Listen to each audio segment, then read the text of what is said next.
Sa lakas ng hangin, nagliparan ang mga kable at lumaylay din ang mga kawan. Super Pahirap typhoon, tuloy ang pagdaan sa Bagasmas Road. ulan, Pero may mga sasakyan uwan. na nakahas at makipagpatintero sa mga kable. Agad ding nag-ikot ang mga kawani ng Cadelco o Camarines Norte Electric Cooperative Incorporated para putulin ang mga lumaylay na kable. Ilang puno at halaman ang natumba. Nagliparan ang ilang yero. Pinulot ang isa ng nagmalasakit na residente. Papunta po kami dun sa bahay nila at check lang po kami dun sa bahay nila. Tapos nakita lang po namin to dito sa daan. Baka po aminin, may mga aksidente. Sa gitna ng pagbagyo ng Bagyong Juan, lumikas ang lalaking ito kasamang isang bata papunta sa evacuation center ng Barangay Kalasgasan. May mga senior citizen na mag-isang lumikas sa evacuation center. Nagpaiwan daw ang kanilang mga kaanak para magbantay ng kanilang bahay. Kakahalas at baka magbaha. Malakas ang pagkakang naman po ay mag-tibig man ito. Takot po ako na. Siyempre yung anak ko yun nag-iisa.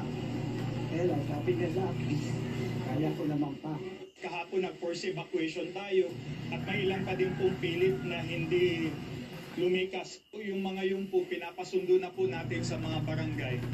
Pero starting po kanina, nag-advise din po kami na no movement na hanggat maaari po sapagkat hindi na po ito safe. Maaaring may mga yero na po na parehas po nito na ano natin na maaaring liparin.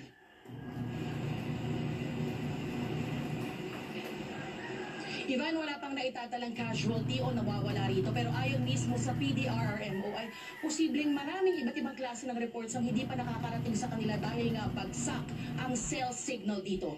Yan ang latest mula rito sa Daet, Camarines Norte. Balik sa iyo, Ivan. Ingat. Halos lumuni ng malaking alon ang mga bahay sa barangay Siquil sa gitna ng Grabe, Catanduanes. lakas. Dahil sa tindi ng hampas ng tubig, mabilis na binaha ang kalsada. Umambaris naman ang napakalaking alon sa barangay JM Alberto sa Baras, Catanduanes. Yan na yung tubig.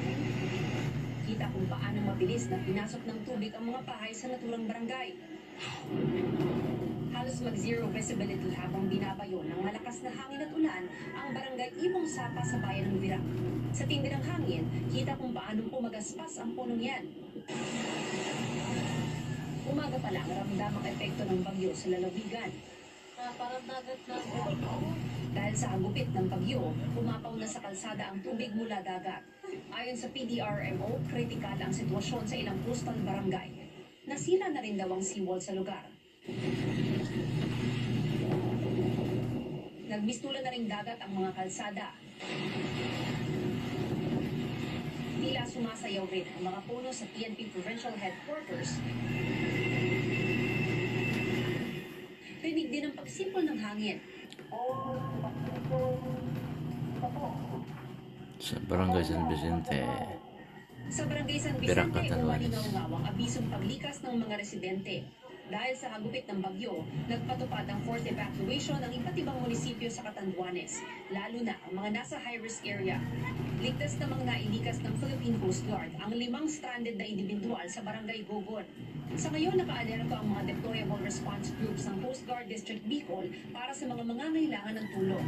Dahil sa hagupit ng bagyong Uwan, sinuspindi ng CAAP ang operasyon sa ilang paliparan gaya sa Virac Airport at Bicol International Airport. Sa bayan ng Pandan, nagkalat ang mga kahoy at yero mula sa mga nasirang istruktura dahil sa lakas ng ulan. Naramdaman din ang hagupit ng bagyo sa ibang probinsya gaya sa Garcitorena, Camarines Sur. Halos mag-zero visibility rito dahil sa lakas ng hangin at ulan.